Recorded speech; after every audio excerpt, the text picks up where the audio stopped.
right, homework, chapter 5. We got 5.1, 5.9, 5.11, 5.14.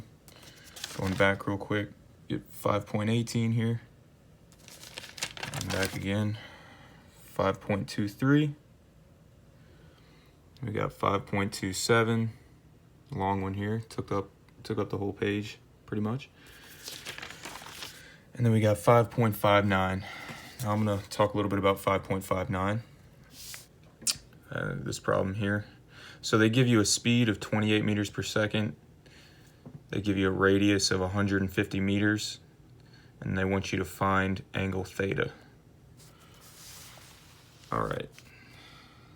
So you start by drawing your free body diagram. You got acceleration going in the x direction. You got mg force acting on it, and then tension also acting on the free body diagram. Start by applying Newton's second law. The sum of all forces in the y direction is going to be equal to 0 because there's no acceleration, vertical acceleration. So you start by applying that. Sum of all forces in the y direction equal to 0. There is no friction, so the Fs sine theta is going to go ahead and cancel out. You're left with T cosine theta minus mg equal to 0. A little bit of algebra, and then you're left with T is equal to mg over cosine theta.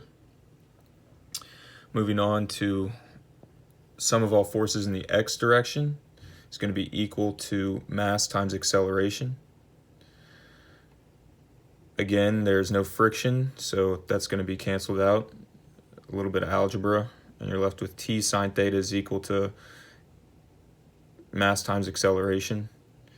A little bit more algebra. You're going to multiply, well, the m's cancel out on each side, multiply by g, and you're left with sine theta over cosine theta equal to v squared over g times r.